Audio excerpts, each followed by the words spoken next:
السلام عليكم ورحمة الله وبركاته. أصحاب تسودوا هذا ميل كسر شوكتان. waxaan rabaa inaan idin la wadaago toddobada hormoon ee ugu muhiimsan hooyada inay noqdaan normal si ay hooyada ay u ruqaado. toddobada hormoon haddii ay ka khaldan yihiin ama problem uga jiro sida u kala muhiimsan yihiin iyo sida ay muhiim u yihiin waan ka hadli doonaa insha Allah haddii la yiraahdo.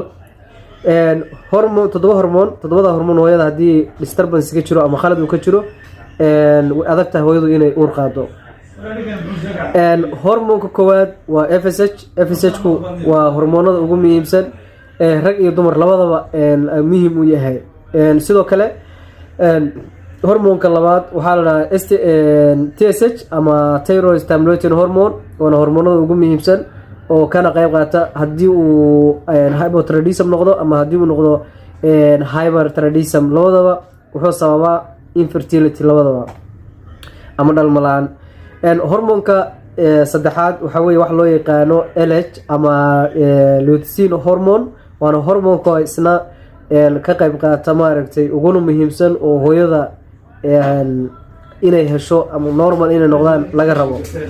hormoonka afraad waxaa la dhahaa MH-ku inta badan dhakhaatiirta qaar way dirsadaan qaar ma dirtaan laakiin waa hormoonada ugu muhiimsan ee hooyada inay laga rabo in laga eego sababtay tahay waxay muhiim u yihiin ugxanta ama ovariga problem haddii ka jiro iyo haddii ay ugxantu ay saxan tahay iyo kontiga ee hooyada waxyaabahaas ayuu ka qayb qaataa ama muhiim u yahay.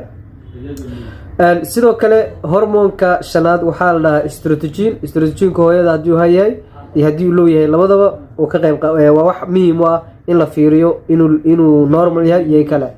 sidoo kale progesterone-ku waa hormoonada ugu muhiimsan ama hormoonka lixaad oo hormoonada ugu muhiimsan hooyada ee laga fiiriyo ama baaritaanka loogu diro. sidoo kale prolactin waxaad maqashaa inta badan hooyadu markay dhakhtar tagto ama gabadhu markay dhakhtar tagto waxaa kacsan ama zaayida hormoonka caanaha ama prolactin-ku waa hormoonka ka mas-uulka in caanuhu ay soo baxaan ama hooyadu ay hesho wax loo yaqaano maaragtay milk. marka toddobada hormoon waa toddobada ugu muhiimsan marka shaqadooda insha Allah marka la ka hadli doonaa intaasan kusoo gabagabeynayaa. waxaan rajeynayaa wixii su'aal aad qabtid ama wixii magaranaysaa area ama fakar aad qabtid insha Allah comment-iga wala wadaag. Assalaamu calaykum waraxmatullaahi wabarakaatuh.